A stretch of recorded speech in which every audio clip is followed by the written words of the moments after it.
Quick IAS compose your dream. Hello दोस्तों, quick IAS में आपका स्वागत है। हमारे चैनल द्वारा लगातार एनसीईआरटी क्लास आपको प्रोवाइड कराई जा रही है। आप लोग चैनल को सब्सक्राइब कर लीजिएगा, बेल आइकन को जरूर प्रेस कर लीजिएगा, जिससे सारे एनसीईआरटी क्लास आपको मिल सके। सारे सब्जेक्ट की हमारी तरफ से एनसीईआरटी क्लास आपको प्रोवाइड कराई जा रही है। आज का जो ये चैप्टर है, ये क्लास 9th के एनसीईआरटी में अर्थव्यवस्था में निर्धनता गरीबी का ये चैप्टर जो है, इसमें बताया गया है भारत में गरीबी के क्या कारण हैं, गरीबी को दूर करने के क्या उपाय हैं, विश्व में गरीबी और भारत के राज्यों की गरीबी की तुलना की गई है और उनके बारे में डिटेल में बताया गया है। तो इस लेसन को पूरा देखिएगा वीडियो। कहीं कोई डाउट होता है कमेंट करके पूछिएगा, उसका जवाब आपको दिया जाएगा। आप लोग चैनल को जरूर सब्सक्राइब कर लीजिएगा, बेल आइकन को प्रेस कर लीजिएगा, जिससे इस तरह क्लास आपको लगातार मिलती रहे। ठीक है, हम लोग शुरू करते हैं सीधे लेसन की ओर। ये क्लास 9th एनसीईआरटी अर्थव्यवस्था में तीसरा चैप्टर है। निर्धनता एक चुनौती है। ठीक है, जो गरीबी हमारे देश में है वो हमारे देश के लिए एक बहुत बड़ी चुनौती है, एक बहुत बड़ी समस्या है, जो 1951 से लेकर के और 1950 से लेकर के और ये जो है 2023 तक ये समस्या और आगे भी ये समस्या के रूप में देखा जाएगा। और जितनी भी सरकारें आई हैं सबकी प्राथमिकता रही है कि निर्धनता को दूर किया जाए, गरीबी को दूर किया जाए। लेकिन जो हमारे यहाँ गरीबी हमारे यहाँ है, ये गरीबी हमें विरासत में मिली है। जब अंग्रेज हमारे यहाँ आए, उन्होंने अर्थव्यवस्था को बिल्कुल अपने कब्जे में कर लिया, आर्थिक सामाजिक हर रूप से किया, और वहीं से हमारे देश में गरीबी जो है एक धारणा के रूप में बनती चली गई, जो पीढ़ी दर पीढ़ी आज भी विद्यमान है। ठीक है, तो जो अंग्रेजों के द्वारा शोषण किया गया उसका भी कहीं न कहीं नतीजा है कि हमारे देश में गरीबी या निर्धनता है। तो उसी के बारे में इस चैप्टर में बताया गया है। इस वीडियो को पूरा अंत तक देखिएगा, बहुत ही इंपॉर्टेंट चीजें इसमें दी गई हैं। गरीबी की परिभाषा दी गई है, गरीबी जुड़े हुए महत्वपूर्ण जितने भी पॉइंट हैं इसमें सब बताया गया है, इसलिए इसको अच्छे से देखिएगा। कहीं कोई डाउट होता है कमेंट करके पूछिएगा, उसका जवाब आपको जरूर दिया जाएगा। ठीक है, और आप लोग चैनल को सब्सक्राइब जरूर कर लीजिएगा। ठीक है, यहाँ लिखा है अवलोकन। इस अध्याय में निर्धनता के विषय में चर्चा की गई है। तो गरीबी मतलब होता है, याद रखना, निर्धनता मतलब ही गरीबी होता है। ठीक है, जो स्वतंत्र भारत के सम्मुख एक सर्वाधिक कठिन चुनौती है। याद रखना, जब से हमारा देश स्वतंत्र हुआ है तब से हमारे सम्मुख जो है सबसे बड़ी चुनौती के रूप में, ये एक कठिन चुनौती के रूप में हमें गरीबी को हम देख रहे हैं। उदाहरणों द्वारा इस बहुआयामी समस्या की चर्चा करने के पश्चात यह अध्याय सामाजिक विज्ञानों में निर्धनता के प्रति दृष्टिकोण की भी चर्चा करता है। मतलब इसमें यह भी बताया गया है कि सामाजिक विज्ञान में गरीबी को किस रूप में देखा जाता है, इसकी भी चर्चा यहाँ इस दृष्टिकोण से की गई है। आगे लिखा है भारत तथा विश्व में निर्धनता की प्रवृत्तियों को निर्धनता रेखा की अवधारणा के माध्यम से समझाया गया है। निर्धनता के कारणों और सरकार द्वारा किए गए निर्धनता निवारण के उपायों की भी चर्चा की गई है। मतलब कि गरीबी को दूर करने के लिए सरकार क्या उपाय करती है ये भी बताया गया है, और गरीबी के कारणों की चर्चा भी इसमें की गई है। निर्धनता की अधिकाधिक अवधारणा को मानव निर्धनता तक विस्तृत करके अध्याय का समापन किया गया है। मतलब कि इसमें जो है क्या हमें पढ़ना है, इसी के बारे में एक अवलोकन, एक भूमिका के रूप में हमें बताया गया है। परिचय लिखा है अपने दैनिक जीवन में हम अनेक ऐसे लोगों के संपर्क में आते हैं जिनके बारे में हम सोचते हैं कि वह निर्धन हैं। ठीक है, वो एक गांव के भूमिहीन श्रमिक भी हो सकते हैं और शहरों की भीड़ भरी झुग्गियों में रहने वाले लोग भी। याद रखना, हमारे देश में गरीबी जो है वो गाँव में भी है, और वो किस रूप में है, तो जो भूमिहीन श्रमिक है उनमें ज्यादा गरीबी है। दूसरी तरफ शहरी क्षेत्र में भी गरीबी है, जो झुग्गियों में रहते हैं वो कहाँ से आए हैं, वो भी गांव से ही आए हैं शहरों में, और आकर के यहाँ पर रोजगार की तलाश में आए, तो उनको तो कोई आवास मिलेगा नहीं, तो झुग्गी झोपड़ियों में रहेंगे। तो यहाँ भी तो याद रखना, गाँव में भी गरीबी है, शहरों में है, लेकिन दोनों के स्वरूप में थोड़ा सा अंतर है जो आगे बताया गया है। लिखा है वह निर्माण स्थलों के दैनिक वेतनभोगी श्रमिक भी हो सकते हैं और ढाबों में काम करने वाले। ठीक है, तो याद रखना, ढाबों में जो काम करने वाले हैं और जो है वहां पर जो है निर्माण काम में लगे हैं वो भी हो सकते हैं, बाल श्रमिक भी। ठीक है, वह जो है चिथड़ों में बच्चे उठाए भिखारी भी हो सकते हैं। मतलब कि जो उनके जो है कपड़े फटे होते हैं उसी को चिथड़ा यहाँ नाम दिया गया है।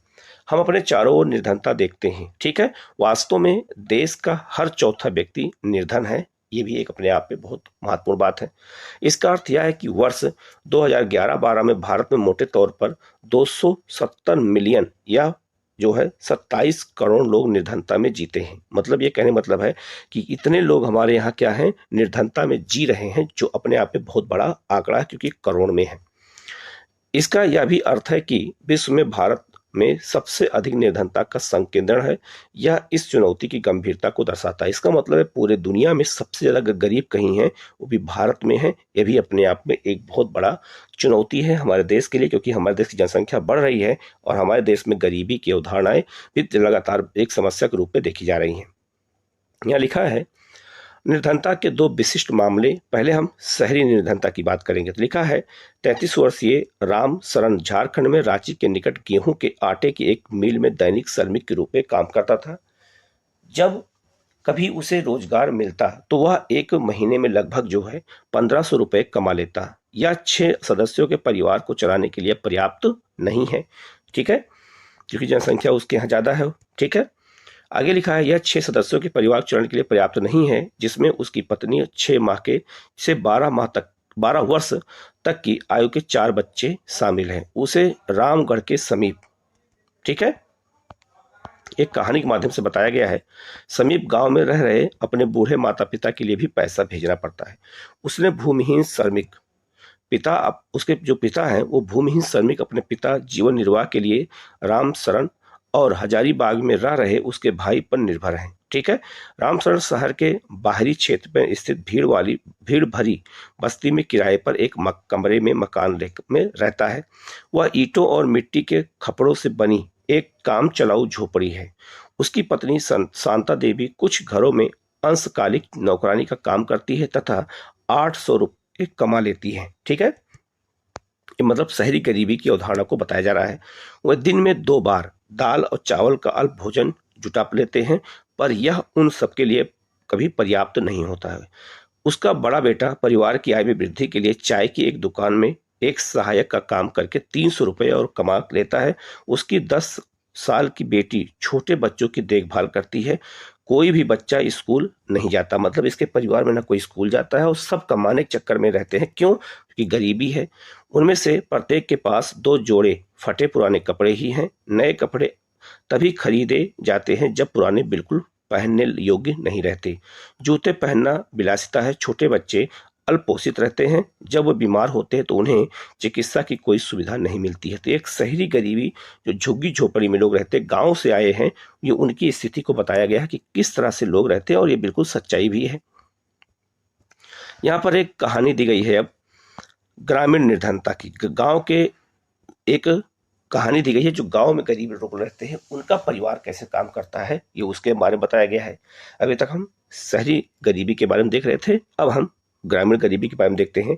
तो लिखा है लखा सिंह उत्तर प्रदेश में मेरठ के पास एक गांव का रहने वाला है। उसके परिवार के पास कोई भूमि नहीं है, तो भी क्या है, एक भूमिहीन है और वो भी एक भूमिहीन था।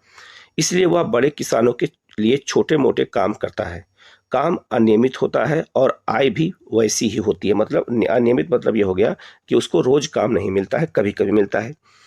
कई बार उसे पूरे दिन की मेहनत के बदले 50 रुपए ही मिलते हैं, लेकिन प्रायः खेतों में पूरे दिन मेहनत करने के बाद उसे वस्तु के रूप में कुछ किलोग्राम गेहूं, चावल या थोड़ी सी सब्जी ही मिल पाती है।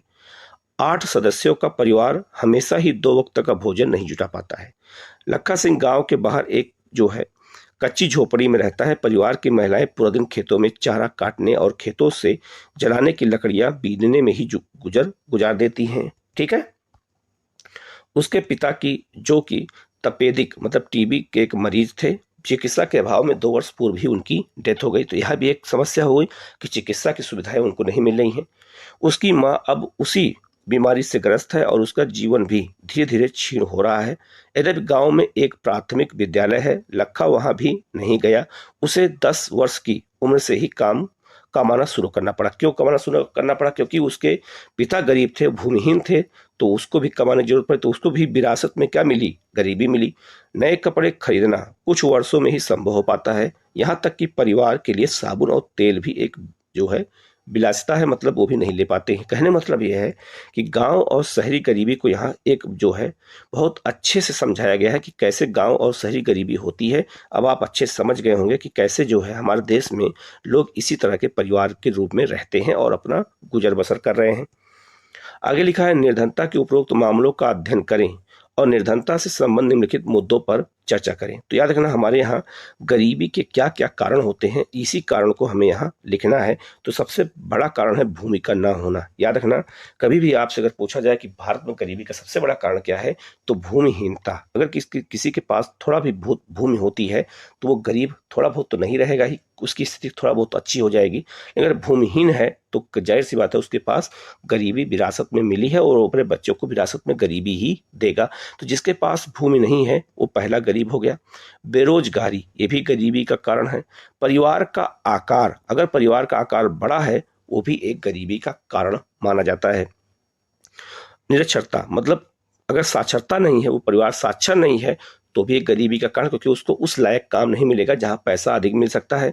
खराब स्वास्थ्य और कुपोषण ये भी एक जो है गरीबी का कारण भी है और गरीबी का परिणाम भी है। बाल श्रम और असहायता, किसी से सहायता भी ना मिलना और बाल श्रम होना ये भी सब गरीबी का एक कारण है। अगर बच्चा बाल श्रम में ही काम करने लगेगा तो स्कूल नहीं जाएगा और आगे चल के वो गरीब ही रहेगा, उसको उतनी आय नहीं मिलेगी।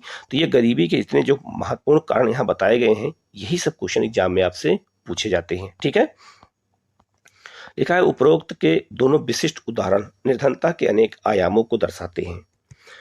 वह दर्शाते हैं कि निर्धनता का अर्थ जो है भुखमरी और आश्रय का न होना है। यह एक ऐसी स्थिति भी है जब माता पिता अपने बच्चों को विद्यालय नहीं भेज पाते या कोई बीमारी आदमी इलाज नहीं करवा पाता। निर्धनता का अर्थ जो है स्वच्छ जल और सफाई सुविधाओं का अभाव भी है। याद रखना अगर स्वच्छ जल की पूर्ति नहीं है, सफाई अच्छी नहीं है, वो भी एक गरीबी का कारण माना जाता है। ठीक है, आगे लिखा है इसका अर्थ है नियमित रोजगार की कमी भी है तथा न्यूनतम शालीनता स्तर का अभाव भी है। अंततः इसका अर्थ है कि असहायता की भावना के साथ जीना।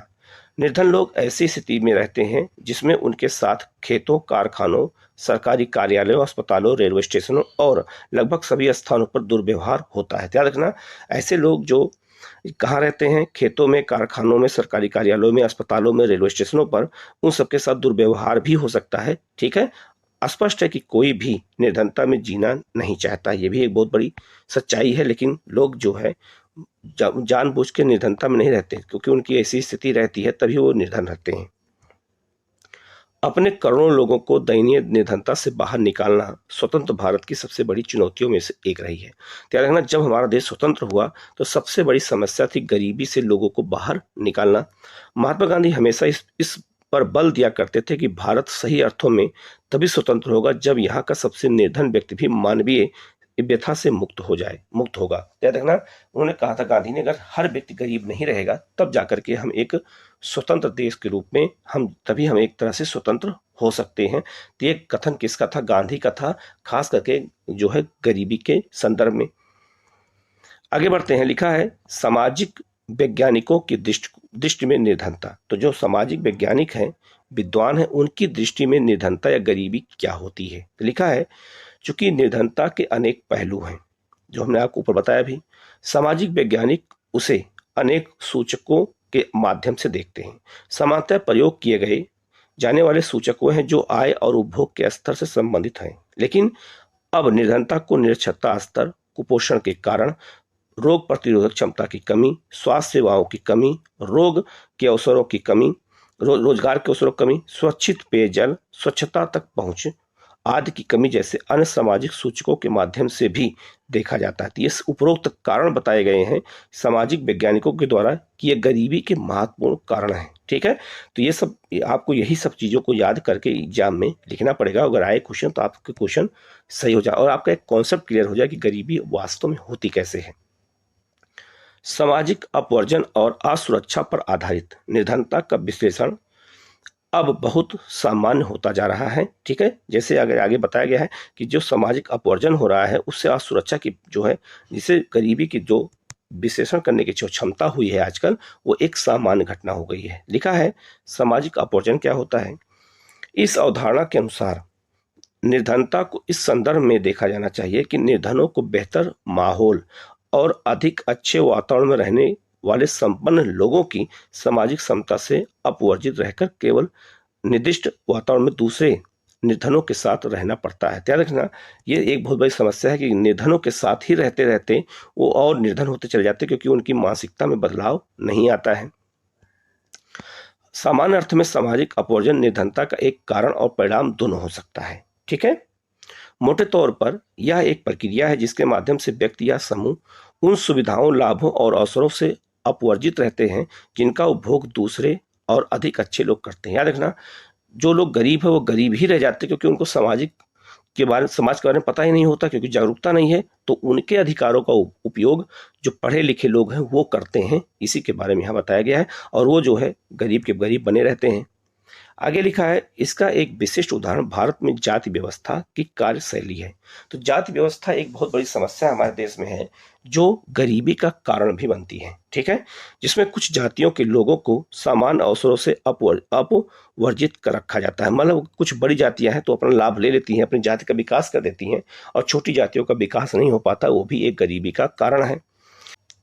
इस प्रकार सामाजिक अपवर्जन लोगों की आय ही जो है बहुत कम नहीं करता, बल्कि यह उससे भी कहीं अधिक क्षति पहुंचा सकता है। तो ये एक बहुत बड़ी समस्या है सामाजिक अपवर्जन, जिस कारण ये बहुत बड़ी समस्या देखने को मिल रही है, गरीबी का एक कारण माना जाता है। अगला है असुरक्षा। असुरक्षा की भावना भी गरीबी का एक कारण होता है। कैसे?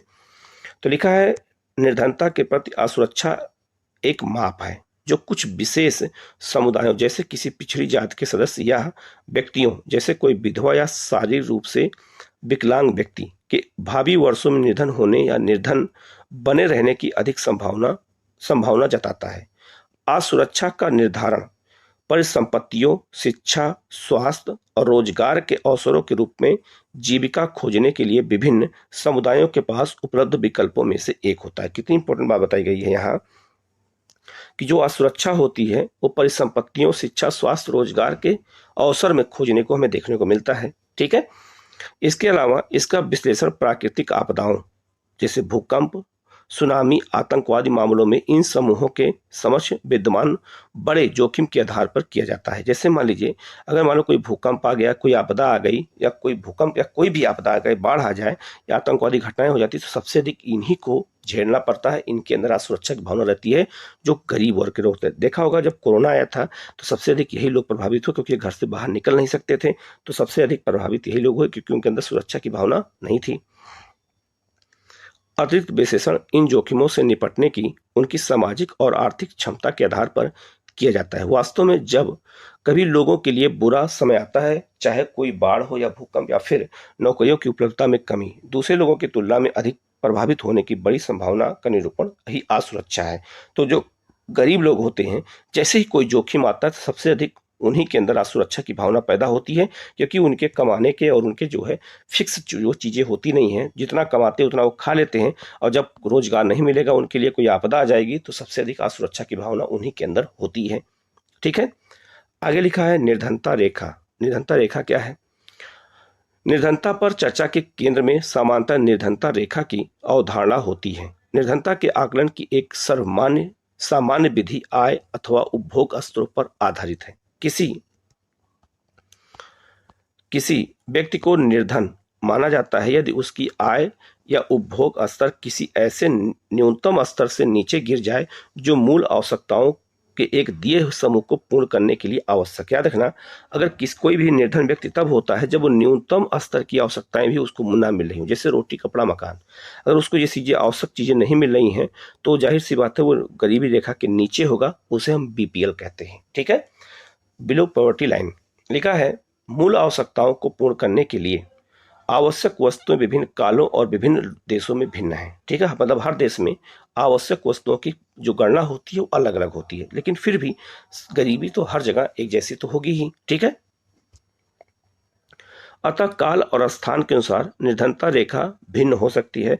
प्रत्येक देश एक काल्पनिक रेखा का प्रयोग करता है जिसे विकास और उसके स्वीकृत न्यूनतम सामाजिक मानदंडों के वर्तमान स्तर के अनुरूप माना जाता है। याद रखना, हर देश अपना गरीबी का निर्धारण अपने हिसाब से करते हैं। याद रखना, उदाहरण के लिए अमेरिका में उस आदमी को निर्धन माना जाता है जिसके पास कार नहीं है। अब आप समझो कि जिसके पास अमेरिका में कार नहीं होता है वो गरीब माना जाता है, जबकि भारत में भी कार रखना विलासिता मानी जाती है, मतलब एक जो है आरामदायक चीज मानी जाती है। तो हमारे यहाँ अगर कोई किसी के पास कार नहीं है तो अलग बात है, लेकिन अमेरिका में अगर कार नहीं है तो वो व्यक्ति क्या हो जाएगा? गरीब हो जाएगा। आगे लिखा है, भारत में निर्धनता रेखा का निर्धारण करते समय जीवन निर्वाह के लिए खाद्य आवश्यकता, मतलब कि हमारे यहाँ जब किसी को निर्धनता रेखा में ले जाते हैं तो क्या क्या पैमाना होता है। पहला है खाद्य आवश्यकता, मतलब उसे भोजन की आपूर्ति नहीं हो पा रही है, उसे उसके पास कपड़े नहीं हैं, जूते नहीं हैं, ईंधन और प्रकाश की व्यवस्था नहीं है, शैक्षिक व्यवस्था नहीं है, चिकित्सा संबंधी आवश्यकताओं आदि पर विचार किया जाता है। मतलब उसके पास ना तो खाने की चीजें हो, ना कपड़ा हो, ना जूता हो, ना ईंधन हो, ना प्रकाश हो, ना शिक्षा की व्यवस्था, ना स्वास्थ्य की व्यवस्था हो, तो ऐसे वर्ग को हम क्या कहते हैं, निर्धन रेखा के नीचे का माना जाता है। ठीक है, अब आपको इसी चीज को याद रखना है, ऐसे ही एग्जाम में आपसे पूछा जाएगा तो एक कॉन्सेप्ट क्लियर करना बहुत जरूरी है। इन भौतिक मात्राओं को रुपयों में उनकी कीमतों से गुणा कर दिया जाता है। निर्धनता रेखा का आकलन करते समय खाद्य आवश्यकता के लिए वर्तमान सूत्र जो है वांछित कैलोरी आवश्यकताओं पर आधारित है। याद रखना, हमारे यहाँ कैलोरी है और कैलोरी के आधार पर ही हमारे यहाँ गरीबी का निर्धारण किया जाता है। खाद्य वस्तुएं जैसे अनाज, दालें, सब्जियां, दूध, तेल, चीनी आदि मिलकर इस आवश्यक कैलोरी की पूर्ति करते हैं। ठीक है, अगर कैलोरी किसी के पास जैसे 2400 कैलोरी और 2100 कैलोरी, तो ग्रामीण क्षेत्रों में 2400 कैलोरी किसी के पास नहीं, अगर किसी को उपलब्ध नहीं है, और शहरी क्षेत्रों में 2100 नहीं हो तो गरीब हो जाएगा। तो यहाँ पर अगर ये सब चीजें नहीं उपलब्ध है किसी को तो क्या हो जाएगा, गरीब हो जाएगा, क्योंकि उसको जो है कैलोरी की मात्रा पूर्ति नहीं हो पा रही है। आयु, लिंग, काम करने की प्रकृति आदि के आधार पर कैलोरी आवश्यकताएं बदलती रहती हैं। ध्यान रखना, आयु के आधार पर, लिंग के आधार पर, महिला पुरुष में, काम करने के आधार पर कैलोरी की आवश्यकताएं बदलती रहती हैं, कहीं कभी ज्यादा तो कभी कम। आगे लिखा भी है, भारत में स्वीकृत कैलोरी आवश्यकता ग्रामीण क्षेत्रों में 2400 कैलोरी प्रति व्यक्ति प्रतिदिन यहाँ लिखा है, याद रखना, और शहरी क्षेत्रों में 2100 कैलोरी प्रति व्यक्ति प्रतिदिन है। ये दोनों में अंतर क्यों है, तो ग्रामीण क्षेत्रों में क्या है, लोग ज्यादा काम करते हैं तो उनको कैलोरी की आवश्यकता ज्यादा होती है, शहरी क्षेत्रों में लोग कम काम करते हैं तो उनके लिए कैलोरी की आवश्यकता थोड़ा कम होती है। चूंकि ग्रामीण क्षेत्रों में रहने वाले लोग, वही आगे बताया गया है, अधिक शारीरिक कार्य करते हैं, जो मैंने आपको बताया, अतः ग्रामीण क्षेत्रों में कैलोरी आवश्यकता शहरी क्षेत्रों की तुलना में अधिक मानी जाती है। ठीक है, अब इसी चीज को मैंने बताया, यहाँ बता दिया है।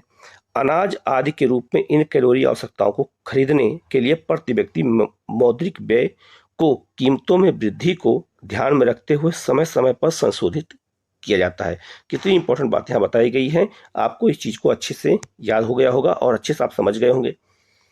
इन परिकल्पनाओं के आधार पर वर्ष 2011-12 में किसी व्यक्ति के लिए निर्धनता रेखा का निर्धारण ग्रामीण क्षेत्रों में 816 रुपए प्रति माह और शहरी क्षेत्रों में 1000 रुपए प्रति माह किया गया है। ठीक है, तो गरीबी रेखा निर्धारण समय समय पर अलग अलग समय में अलग अलग तरीके से किया गया, तो उसी के बारे में बताया गया। तो कहीं पे कैलोरी है तो कहीं पर प्रति माह जो पैसा लोग कमाते हैं वो है। आगे लिखा है, कम कैलोरी की आवश्यकता के बावजूद शहरी क्षेत्रों के लिए उच्च राशि निश्चित की गई है, क्योंकि शहरी क्षेत्रों में अनेक आवश्यक वस्तुओं की कीमतें अधिक होती हैं। तो शहरों में पैसा क्यों ज्यादा रखा गया, 1000 क्यों रखा गया, क्योंकि यहाँ हर चीज को खरीदे खाना पड़ता है, इसीलिए यहाँ पर जो है ज्यादा रखा गया है पैसे के मूल्य। इस प्रकार वर्ष 2011-12 में ग्रामीण क्षेत्रों में रहने वाला 5 सदस्यों का परिवार निर्धनता रेखा के नीचे होगा यदि उसकी आय लगभग जो है 4080 रुपए प्रति माह से कम है। इसी तरह परिवार को शहरी क्षेत्रों में अपनी मूल आवश्यकताएं पूरा करने के लिए कम से कम 5000 रुपए प्रति माह आवश्यकता होती है। ध्यान रखना, ग्रामीण और शहरी क्षेत्रों में जो पैसे का ये है, अगर ये जो है नहीं है तो भी निर्धन हो जाएगा, ये भी एक पैमाना रखा गया। आगे कहा जा रहा है, निर्धनता रेखा का आकलन समय समय पर सामान्यतः हर 5 वर्ष पर प्रति दर्श सर्वेक्षण के माध्यम से किया जाता है। ठीक है, यह सर्वेक्षण राष्ट्रीय प्रतिदर्श सर्वेक्षण संगठन अर्थात national sample survey organisation NSSO द्वारा कराए जाते हैं। तो याद रखना, गरीबी का जो ये आकलन है किसके द्वारा कराया जाता है, तो यही आपसे पूछा जाएगा, ये क्वेश्चन कई बार एग्जाम में आया भी है। तो याद रखना, NSSO द्वारा ये कराया जाता है। आगे है, यद्यपि विकासशील देशों के बीच तुलना करने के लिए विश्व बैंक जैसे अनेक अंतर्राष्ट्रीय संगठन निर्धनता रेखा के लिए एक समान मानक का प्रयोग करते हैं। जैसे देखना, अंतर्राष्ट्रीय स्तर पर निर्धनता का अलग पैमाना है, जैसे जो है $1.9, मतलब कि प्रति व्यक्ति पर दिन के समतुल्य न्यूनतम आवश्यकता के आधार पर। तो याद रखना, अगर कोई व्यक्ति $1.9 नहीं कमा रहा है तो वो गरीब माना जाएगा। ये कुछ अंतर्राष्ट्रीय संगठन कहते हैं, खासकर विकासशील देशों जैसे विश्व बैंक, IMF, इनके द्वारा विकासशील और विकसित देशों के लिए अलग अलग बनाया जाता है। अब है निर्धनता के अनुमान। तो तालिका 3.1 में से स्पष्ट है कि भारत में निर्धनता अनुमान में वर्ष 1993-94 में लगभग 45% से वर्ष 2004-05 में 37.2% तक महत्वपूर्ण गिरावट आई है। याद रखना, 93-94 में गरीबी भारत में 45% थी, तो 2004-05 में घट के 37% हो गई। ये अपने आप में बहुत महत्वपूर्ण है। वर्ष 2011-12 में निर्धनता रेखा के नीचे के निर्धनों का अनुपात और भी गिर गया, गिरकर 22% आ गया है। अब 11-12 में क्या हुआ, एक 22% हो गया। तो गरीबी तेजी से क्या हो रही है, कम हो रही है। क्यों कम हो रही है, इसका मतलब सरकार की योजनाएं जनता तक पहुंच रही हैं। यदि यही प्रवृत्ति रही तो अगले कुछ वर्षों में निर्धनता रेखा से नीचे लोगों की संख्या 20% से भी नीचे आ जाएगी। ठीक है, तो अगर ऐसे ही चलता रहा, सरकार की योजनाएं लोगों को मिलती रही, तो गरीबी और तेजी से नीचे आएगी। यद्यपि निर्धनता रेखा से नीचे रहने वाले लोगों का प्रतिशत पूर्व के 2 दशकों, ठीक है, में गिरा है। जब कब गिरा है, तो 73 से 93 के बीच में गिरा है। निर्धन लोगों की संख्या वर्ष 2004-05 में 407 मिलियन से गिरकर 270 मिलियन वर्ष 2011-12 में, जिसमें औसतन गिरावट 2.2 प्रतिवर्ष 4-5 से 2011-12 के बीच में हुई। तुम्हारे यहाँ गरीबी का जो है लगातार गिरावट हुई है, तो इसका मतलब है कि हमारे यहाँ जो है सरकारी योजनाएं लोगों तक पहुंच रही हैं। यहाँ पे आप देख सकते हैं, यहाँ दिया है कि गरीबी का जो पैमाना है वो 93-94 में कितना था, 4-5 में कितना है, 9-10 में कितना है, 11-12 में कितना है, इसी को यहाँ दिया गया है। और आर्थिक सर्वेक्षण 2015-16 का ये रिपोर्ट है, याद रखना। ठीक है, तो याद रखना, जो तेंदुलकर समिति थी उसी के आधार पर यह दिया गया है, तो इसको आप अच्छे से याद रखिएगा। ठीक है, लिखा है असुरक्षित समूह किसे कहते हैं। तो असुरक्षित समूह किसे कहते हैं, तो लिखा है निर्धनता रेखा से नीचे के लोगों का अनुपात भी भारत में सभी सामाजिक समूहों और आर्थिक वर्गों में एक समान नहीं है। ठीक है, तो असुरक्षित समूह से कहते हैं जैसे SC, ST, ये सबको हम असुरक्षित समूह कहते हैं। ठीक है, तो जो असामाजिक समूह निर्धनता के प्रति व्यक्ति सर्वाधिक असुरक्षित हैं, वे जो है क्या हो जाएंगे, तो वे अनुसूचित जाति और अनुसूचित जनजाति के परिवार हैं। ठीक है, तो याद रखना, इन्हें हम क्या कहते हैं, असुरक्षित समूह कहते हैं, अनुसूचित जातियों को और अनुसूचित जनजातियों के परिवार को। इसी प्रकार आर्थिक समूहों में सर्वाधिक असुरक्षित समूह ग्रामीण कृषि श्रमिक परिवार और नगरीय अनियमित मजदूर परिवार है। याद रखना, अगर हम बात करें तो गांव में जो है जो कृषि श्रमिक हैं वो हैं, और शहरों में अनियत जो मजदूर हैं वो भी जो है क्या है, असुरक्षित समूह माने जाते हैं। आगे लिखा है इन सभी समूहों में निर्धन लोगों के प्रतिशत को दर्शाया गया, आगे बताया गया है। यद्यपि निर्धनता रेखा के नीचे लोगों का औसत भारत में सभी समूहों के लिए 22 है। अनुसूचित जनजातियों के 100 में से 43 लोग अपनी मूल आवश्यकताओं को पूरा करने में असमर्थ हैं। कहने का मतलब यह है कि अनुसूचित जो जनजातियां हैं, 100 व्यक्तियों में देखा जाए तो 43 लोग ऐसे हैं जो बिल्कुल मूलभूत आवश्यकताएं उनको नहीं मिलती हैं, वो गरीब हैं। इसी तरह नगरीय क्षेत्रों में 34% अनियत मजदूर निर्धनता रेखा के नीचे हैं। तो 34% मजदूर क्या हैं, वो गरीबी के नीचे हैं, शहरों में हैं। लगभग 34% अनियत कृषि श्रमिक ग्रामीण क्षेत्रों में, और 29% अनुसूचित जातियां भी निर्धन हैं। ये भी अपने आप में बहुत बड़ा आंकड़ा है। तो इसीलिए इनको क्या कहा गया, असुरक्षित समूह कहते हैं। ठीक है, एग्जाम में पूछा जा सकता है कि असुरक्षित समूह किसे कहते हैं। तो अनुसूचित जाति या अनुसूचित जनजाति के सामाजिक रूप से सुविधा वंचित सामाजिक समूहों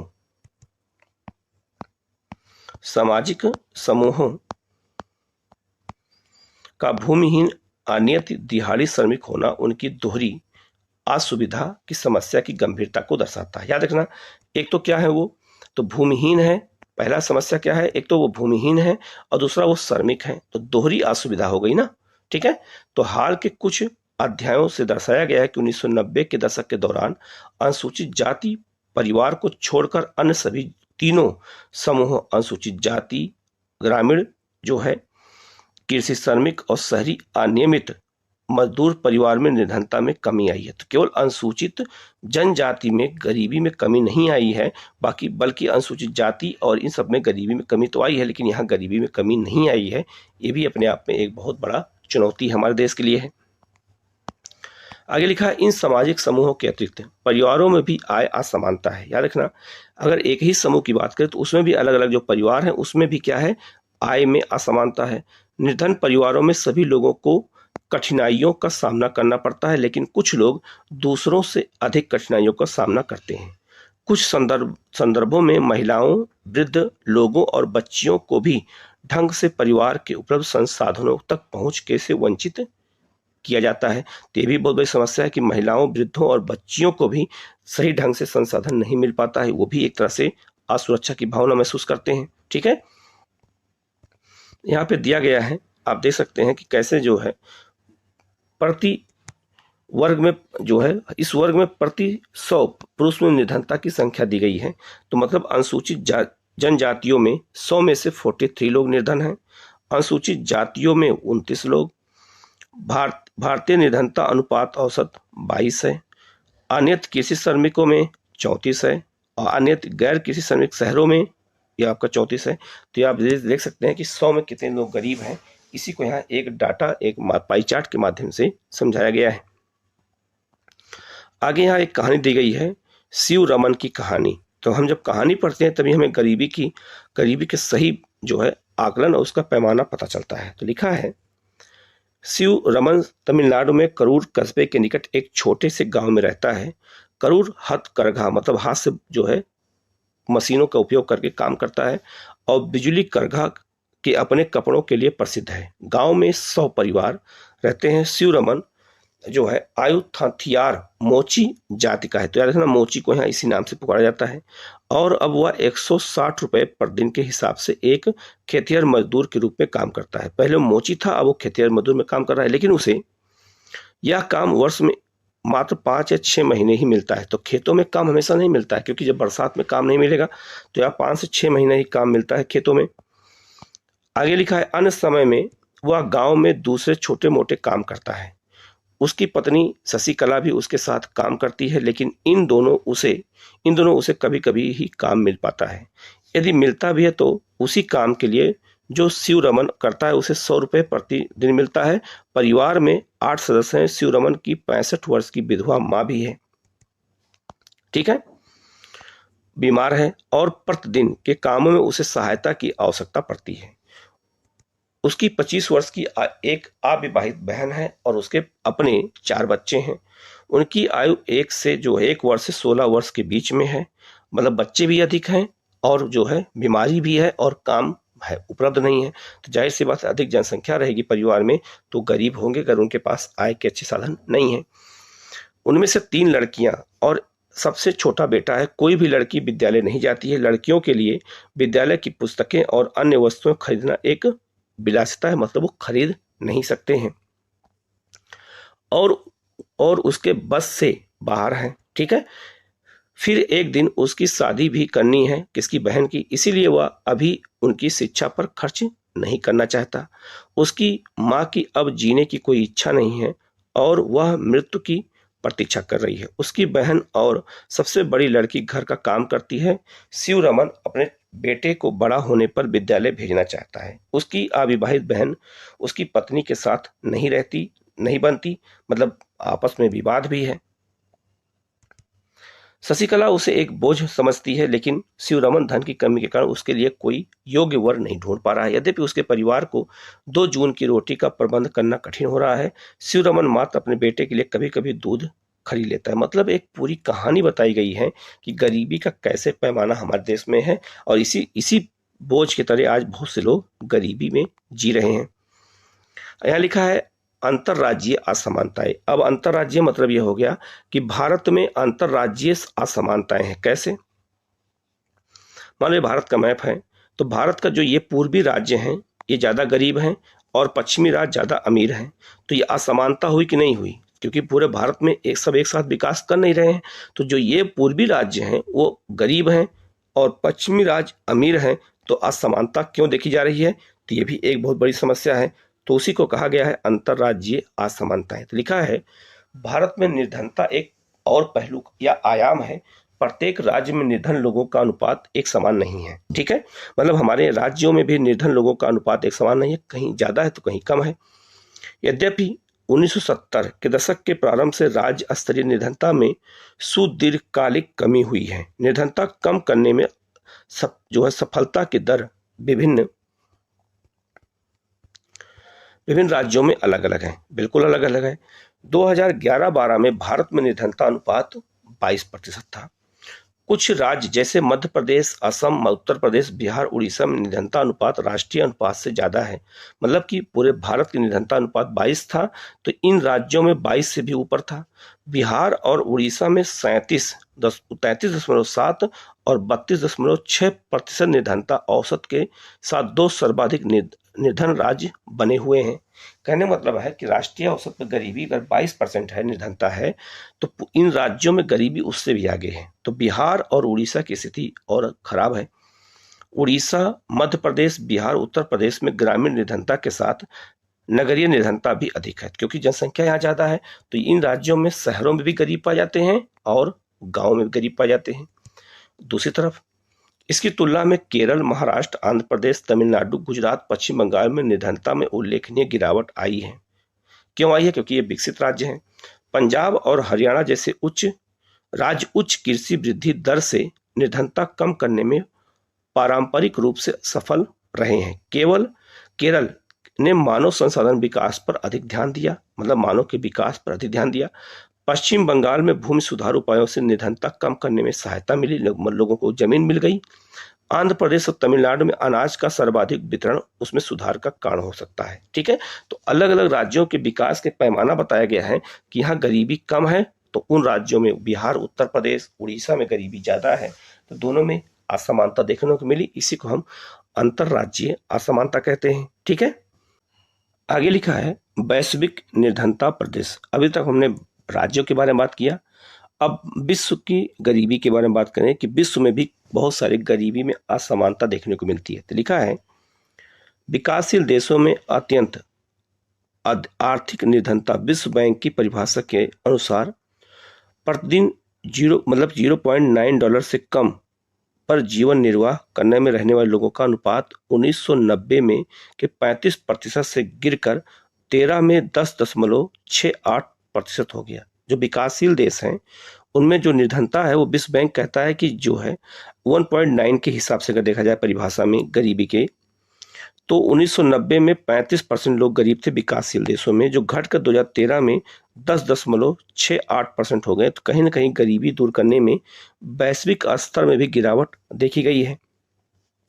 यद्यपि वैश्विक निर्धनता में उल्लेखनीय गिरावट आई है, लेकिन इसमें बृहद क्षेत्रीय भिन्नताएं पाई जाती हैं। तीव्र आर्थिक प्रगति और मानव संसाधन विकास में बृहद निवेश के कारण चीन और दक्षिण पूर्व एशिया के देशों में निर्धनता में विशेष कमी आई है। ठीक है, चीन में निर्धनों की संख्या 1981 के 88.3% से घट करके 2008 में 14.7% हो गई। मतलब कितना बड़ा अचीवमेंट चीन ने किया कि जहां पर 88% लोग गरीब थे वहां 14% हो गए 2008 में।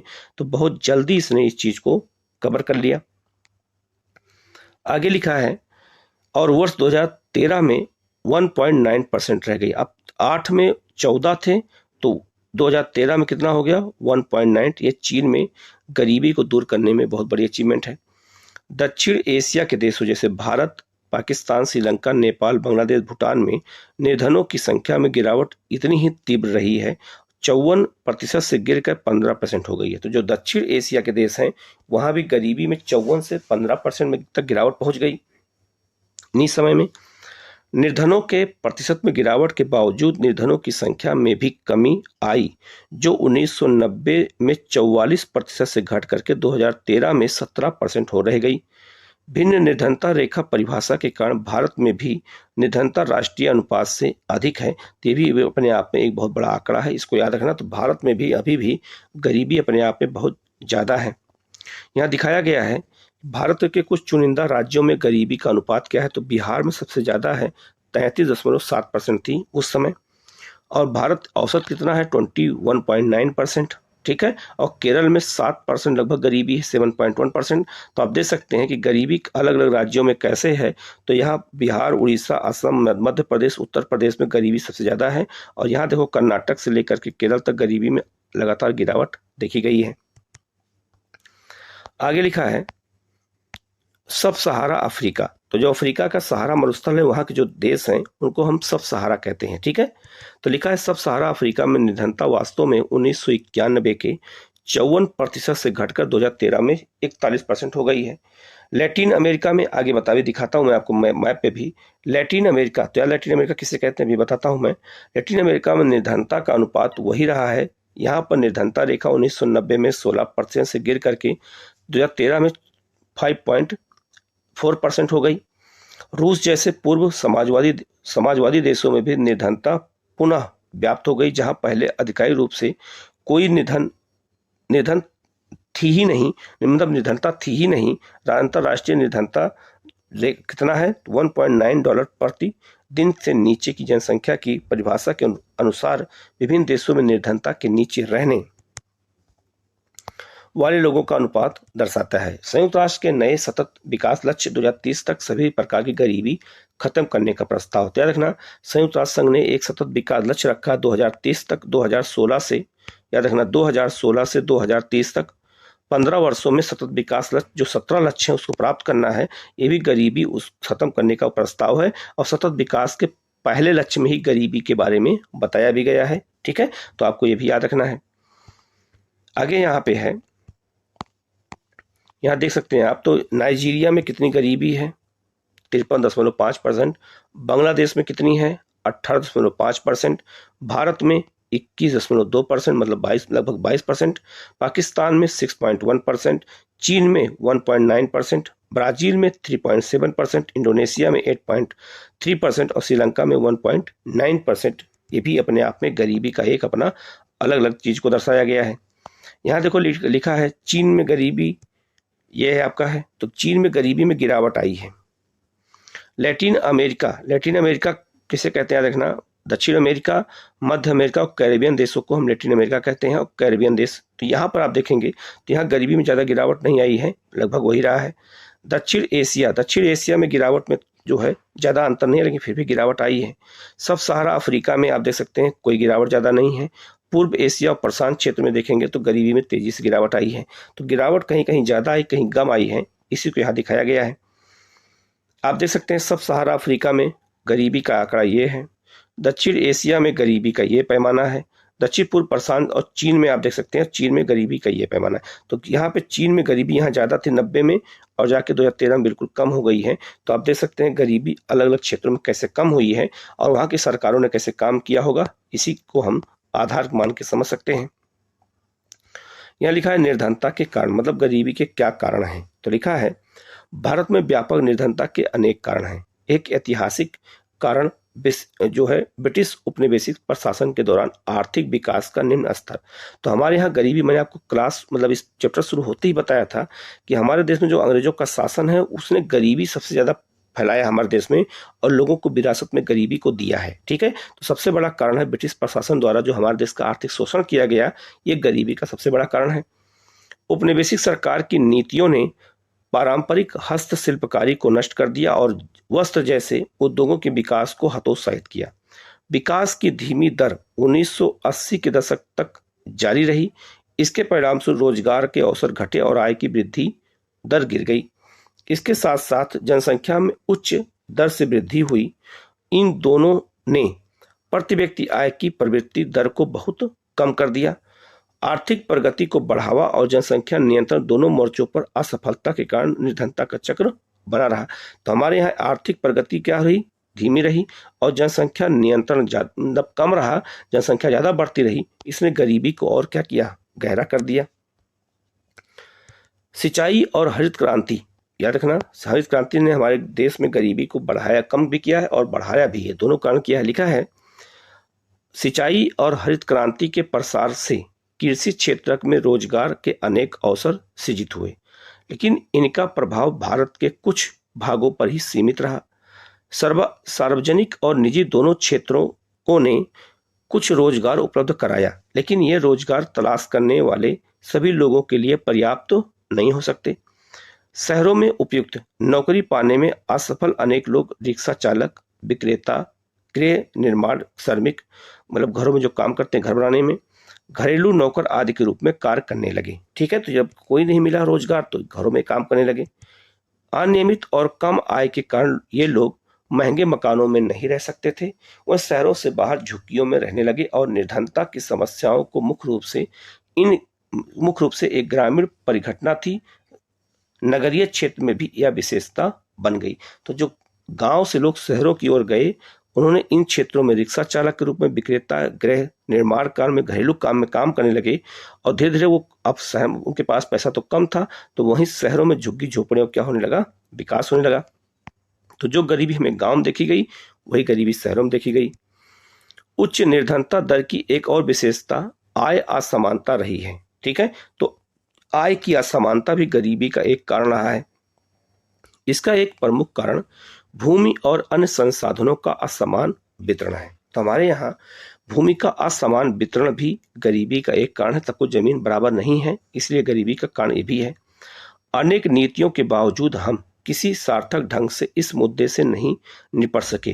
ग्रामीण क्षेत्रों में परिसंपत्तियों के पुनर्वितरण पर लक्षित भूमि सुधार जैसी प्रमुख नीति पहल को ज्यादातर राज्य सरकारों ने प्रभावी ढंग से क्रियान्वित नहीं किया। तो हमारे यहाँ ग्रामीण क्षेत्रों में जो परिसंपत्तियों, खास करके भूमि सुधार को कई राज्यों ने सही ढंग से लागू नहीं किया, ये भी एक बहुत बड़ी समस्या है गरीबी का। चूंकि भारत में भूमि संसाधनों की कमी निर्धनता का एक प्रमुख कारण रही है, इस नीति का उचित क्रियान्वयन करोड़ों ग्रामीण निर्धनों का जीवन सुधार सकता था। अन्य अनेक सामाजिक और सांस्कृतिक और आर्थिक कारक भी निर्धनता के लिए उत्तरदायी हैं। ठीक है, कैसे? अति निर्धनों सहित भारत में लोग सामाजिक दायित्वों और धार्मिक अनुष्ठानों के आयोजन में बहुत पैसा खर्च करते हैं। तो हमारे यहाँ जो है शादी विवाह में इन सब चीज़ों में पैसा बहुत खर्च होता है, पूजा पाठ में, ये भी गरीबी का एक कारण माना जाता है। छोटे किसानों को बीज, उर्वरक, कीटनाशकों जैसे कृषि आगतों की खरीदारी के लिए धनराशि की जरूरत पड़ती है। ठीक है, होती है। चूंकि निर्धन कठिनाई से ही कोई बचत कर पाते हैं, वह इसके लिए कर्ज लेते हैं। निर्धनता के चलते पुनः भुगतान करने में असमर्थता के कारण वे ऋणग्रस्त हो जाते हैं। अतः अत्यधिक ऋणग्रस्तता निर्धनता का कारण और परिणाम दोनों होता है। ठीक है, तो भी याद रखना, ऋणग्रस्तता एक बहुत बड़ी समस्या हमारे देश में है, क्योंकि हमारे अधिकांश ग्रामीण लोग निर्धन इसीलिए बने क्योंकि वो ऋण लेकर के और ऋण चुका नहीं पाते हैं। निर्धनता जो है निरोधी उपाय, जो निर्धनता निरोधी उपाय है वो क्या है? मतलब ये कहने का मतलब है कि गरीबी को दूर करने के क्या उपाय हैं। तो लिखा है, निर्धनता उन्मूलन भारत की विकास रणनीति का एक प्रमुख उद्देश्य रहा है। भारत की सरकार वर्तमान निर्धनता जो है निरोधी रणनीति मोटे तौर पर दो कारणों, आर्थिक समृद्धि को प्रोत्साहित और लक्षित निर्धनता निरोधी कार्यक्रमों पर निर्भर होती है। तो दो तरह से गरीबी को दूर करने का प्रयास भारत सरकार कर रही है, एक आर्थिक समृद्धि के तहत और एक लक्षित निर्धनता रोधी कार्यक्रमों के तहत। 1990 के दशक के आरंभ तक समाप्त हुए 30 वर्षों की अवधि के दौरान प्रति व्यक्ति आय में कोई वृद्धि नहीं हुई। मतलब कि 1980 के दशक के आसपास कोई प्रति व्यक्ति आय में वृद्धि नहीं हुई और निर्धनता में भी अधिक कमी नहीं आई। 1950 के दशक के आरंभ में आधिकारिक निर्धनता अनुपात 45% था और 1980 के दशक में आरंभ में भी वही बना रहा। तो जो 50 में था वही 80 में बना रहा। तो लोग गरीबी दूर क्यों नहीं हुई? तो कारण सबसे बड़ा है। तो लिखा है, 1980 के दशक में भारत की आर्थिक समृद्धि दर विश्व में सबसे अधिक रही। समृद्धि दर 1970 के दशक के करीब 3.5% की औसत से बढ़ करके 80 और 90 के दशक में 6% के करीब पहुंच गई। मतलब आर्थिक समृद्धि इतनी होने के बावजूद भी गरीबी दूर नहीं हुई। विकास की उच्च दर ने निर्धनता को कम करने में एक महत्वपूर्ण भूमिका निभाई। इसीलिए यह स्पष्ट होता है कि आर्थिक समृद्धि और निर्धनता उन्मूलन के बीच एक घनिष्ठ संबंध है। तो आर्थिक समृद्धि होने से गरीबी कुछ दूर हुई, तो दोनों में एक संबंध भी बताया गया। आर्थिक समृद्धि अवसरों को व्यापक बना देती है और मानव विकास में निवेश के लिए आवश्यक संसाधन उपलब्ध कराती है। यह शिक्षा में निवेश से अधिक आर्थिक प्रतिफल पाने की आशा में लोगों को अपने बच्चों को जो है लड़कियों सहित स्कूल भेजने के लिए प्रोत्साहित करती है। ठीक है, मतलब कि अगर मानव विकास होगा तो लोग, संसाधन ज्यादा होगा तो लोग अपने बच्चों को पढ़ने के लिए भेजेंगे। तथापि यह संभव है कि आर्थिक विकास से सृजित अवसरों से निर्धन लोग प्रत्यक्ष लाभ नहीं उठा सके। इसके अतिरिक्त कृषि क्षेत्र में समृद्धि अपेक्षा से बहुत कम रही। निर्धनता पर इसका प्रत्यक्ष प्रभाव पड़ा क्योंकि निर्धन लोगों का एक बड़ा भाग गांव में रहता है और कृषि पर आश्रित है। ये भी एक समस्या देखने को मिली। ठीक है, आगे लिखा है, इन परिस्थितियों में लक्षित निर्धनता निरोधी कार्यक्रमों की स्पष्ट आवश्यकता है। मतलब कि निर्धनता को दूर करने के लिए निर्धनता के कार्यक्रम की आवश्यकता महसूस की गई। यद्यपि ऐसी अनेक योजनाएं हैं जिनको प्रत्यक्ष या परोक्ष रूप से निर्धनता कम करने के लिए बनाया गया है। उनमें से कुछ का उल्लेख यहाँ करना आवश्यक है। मतलब कुछ ऐसी योजनाएं हैं जो गरीबी के लिए ही बनाई गई थी, निर्धनता को दूर करने के लिए। उसमें सबसे पहली योजना है मनरेगा। मनरेगा का फुल फॉर्म क्या है? महात्मा गांधी राष्ट्रीय ग्रामीण रोजगार अधिनियम। 2005 में ये अधिनियम पास किया गया था। तो ये भी याद रखना कि मनरेगा कब पास किया गया, 2005 में। तो इसका नाम पहले नरेगा था, बाद में इसका नाम हो गया मनरेगा होगा, क्योंकि इसमें महात्मा गांधी शब्द जोड़ दिया गया 2009 में। लिखा है का उद्देश्य ग्रामीण क्षेत्रों में आजीविका सुरक्षित करने के लिए हर घर के लिए मजदूरी रोजगार कम से कम 100 दिनों के लिए उपलब्ध कराना है। याद रखना, हर परिवार के लिए है। ये केवल SC ST के लिए नहीं है, महिलाओं के लिए नहीं है, ये गांव के हर परिवार के लिए है। यही क्वेश्चन IAS एग्जाम में आया था क्वेश्चन कि मनरेगा किसके लिए है, तो ये हर परिवार के लिए है। ये भी याद रखना। 100 दिन की यहाँ पे रोजगार की गारंटी दी गई है। इसका उद्देश्य सतत विकास में मदद करना ताकि सूखा, वन कटाई और मिट्टी के कटाव जैसी समस्याओं से बचा जा सके। तो जो मनरेगा के जो श्रमिक होते हैं वो सूखा की समस्या को दूर करने के लिए, वन कटाई को दूर करने के लिए, मिट्टी कटाव करने के लिए ही काम करते हैं ग्रामीण क्षेत्रों में। इस प्रावधान के तहत 1/3 रोजगार महिलाओं के लिए सुरक्षित किया गया है। तो महिलाओं को 33% आरक्षण भी दे दिया गया है। किसमें? मनरेगा में। इस स्कीम के अंतर्गत 4.78 करोड़ परिवार को 220 करोड़ प्रति व्यक्ति रोजगार उपलब्ध कराया गया है। इस योजना के अंतर्गत अनुसूचित जाति, अनुसूचित जनजाति और महिलाओं का हिस्सा क्रमशः 23%, 17% और 53% रहा है। ये अपने आप में बहुत महत्वपूर्ण है कि इन लोगों का योगदान ज्यादा रहा है। इसका मतलब इस योजना ने गरीबी को दूर करने में महत्वपूर्ण भूमिका निभाई। आगे लिखा है, औसतन रोजगार वर्ष 2006-07 में 65 रुपए से बढ़ करके 132 रुपए 2013-14 में कर दिया गया। केंद्र सरकार राष्ट्रीय रोजगार गारंटी कोष भी स्थापित करेगी। इसी तरह राज्य सरकारें भी योजना के क्रियान्वयन के लिए राज्य रोजगार गारंटी कोष की स्थापना करेगी। तो ये भी एक गरीबी को दूर करने में योगदान दिया। आगे लिखा है, कार्यक्रम के अंतर्गत अगर आवेदक को 15 दिन के अंदर रोजगार उपलब्ध नहीं कराया जाता गया तो वह दैनिक बेरोजगारी भत्ता का हकदार होगा। मनरेगा में नियम है कि अगर 15 दिन में किसी को रोजगार नहीं कराया गया उपलब्ध तो उसे बेरोजगारी भत्ता दिया जाएगा। एक और महत्वपूर्ण योजना कौन सी है? राष्ट्रीय काम के बदले अनाज कार्यक्रम। तो काम करोगे उसके बदले अनाज मिलेगा। यह कार्यक्रम शुरू किया गया था जिसे 2004 में देश के सबसे पिछड़े 150 जिलों में लागू किया गया। यह कार्यक्रम उन सभी ग्रामीण निर्धनों के लिए है जिन्हें मजदूरी पर रोजगार की आवश्यकता होती है। तो याद रखना, ग्रामीण के हर परिवार के लिए है जो निर्धन है और जो अकुशल शारीरिक काम करने के इच्छुक हैं। इसका क्रियान्वयन 100% केंद्रीय वित्त पोषण कार्यक्रम के रूप में किया गया। मतलब इसका सारा पैसा कौन दिया है? केंद्र सरकार ने दिया है। इसमें राज्यों को देने की जरूरत नहीं पड़ी है। और राज्यों को खाद्यान्न निःशुल्क उपलब्ध कराए गए हैं। तो खाद्यान्न उपलब्ध निःशुल्क कराया गया काम के बदले। एक बार NREGA लागू हो जाए तो काम के बदले अनाज का राष्ट्रीय कार्यक्रम भी इस कार्यक्रम के अंतर्गत आ जाएगा। ये भी अपने आप में एक बहुत महत्वपूर्ण है। एक और योजना है प्रधानमंत्री रोजगार योजना। एक अन्य योजना है जिसे 1993 में आरंभ किया गया। इस कार्यक्रम का उद्देश्य ग्रामीण क्षेत्रों और छोटे शहरों में शिक्षित बेरोजगार युवाओं के लिए स्वरोजगार के अवसर सृजित करना है। मतलब उन्हें कुछ अपना स्वरोजगार चला सके, इसके काम के लिए करना है। उन्हें लघु व्यवसाय और उद्योग स्थापित करने में उनकी सहायता दी जाती है। ग्रामीण रोजगार सृजन कार्यक्रम का आरंभ जो है 1995 में किया गया। तो ये शहरी क्षेत्रों के लिए था, ये ग्रामीण क्षेत्रों के लिए। इसका उद्देश्य ग्रामीण क्षेत्रों और छोटे शहरों में स्वरोजगार के अवसर सृजित करना था। 10वीं पंचवर्षीय योजना में इस कार्यक्रम के अंतर्गत 25 लाख नए रोजगार के अवसर सृजित करने का लक्ष्य रखा भी गया था। ये भी अपने आप में बहुत बड़ा लक्ष्य अचीवमेंट हुआ है गरीबी को दूर करने में। एक और योजना है स्वर्ण जयंती ग्राम स्वरोजगार योजना का आरंभ 1999 में किया गया। इस कार्यक्रम का उद्देश्य सहायता प्राप्त निर्धन परिवारों को स्व सहायता समूहों में संगठित कर बैंक ऋण दिया जाएगा और सरकारी सहायकी सब्सिडी के संयोजन द्वारा निर्धनता रेखा से ऊपर लाना था। तो याद रखना, स्वर्ण जयंती ग्रामीण स्वरोजगार योजना का भी उद्देश्य क्या था? गरीबी को दूर करना। एक और योजना है प्रधानमंत्री ग्रामोदय योजना 2000 में आरंभ की गई, के अंतर्गत प्राथमिक स्वास्थ्य, प्राथमिक शिक्षा, ग्रामीण आश्रय, ग्रामीण पेयजल और ग्रामीण विद्युतीकरण, इन सब पे ध्यान देने के लिए काम किया गया।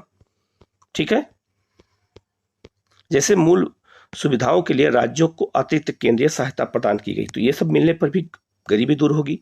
एक और महत्वपूर्ण योजना अंत्योदय अन्न योजना है, जिसके बारे में आप अगले अध्याय में पढ़ेंगे। तो आगे खाद्य सुरक्षा का है, उसमें इसको बताया गया, तो उसको हम आगे देखेंगे। आगे लिखा है इन कार्यक्रमों के मिलते जुलते परिणाम हुए।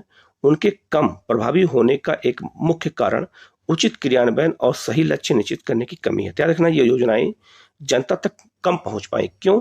क्योंकि सही से उनका क्रियान्वयन नहीं हो पाया, लागू नहीं हो पाया और लक्षित समूहों तक योजनाएं पहुंच ही नहीं पाई, बीच में बिचौलियों ने खा लिया। इसके अतिरिक्त कुछ योजनाएं परस्पर व्यापी थी। अच्छी नीयत के बावजूद इन योजनाओं के लाभ उनके पात्र निर्धनों को पूरी तरह नहीं मिल सके पाए। ठीक है, इसलिए हाल के वर्षों में निर्धनता उन्मूलन कार्यक्रमों के उचित परीक्षण का पर अधिक बल दिया गया, मतलब उनके जो है समीक्षा पर अधिक बल दिया गया कि आखिर योजनाएं जनता तक पहुंच क्यों नहीं रही हैं। अब आते हैं भावी चुनौतियां, कौन कौन सी चुनौतियां आगे हो सकती हैं। तो लिखा है भारत में निर्धनता में निश्चित रूप से गिरावट आई है, लेकिन प्रगति के बावजूद निर्धनता उन्मूलन भारत की एक सबसे जो है बाध्यकारी चुनौती है। ग्रामीण और शहरी क्षेत्रों विभिन्न राज्यों में निर्धनता में व्यापक असमानता है। कुछ सामाजिक और आर्थिक समूह निर्धनता के प्रति अधिक असुरक्षित हैं, मतलब हमारे यहाँ सामाजिक और आर्थिक रूप से कुछ समूह ऐसे हैं जो भी निर्धनता के प्रति क्या है, असुरक्षा की भावना वो महसूस कर रहे हैं। आशा की जा रही है कि निर्धनता उन्मूलन में अगले दशक से 15 वर्षों में अधिक प्रगति होगी। यह आशा की गई है कि आगे 10-15 वर्षों में गरीबी और तेजी से कम होगी।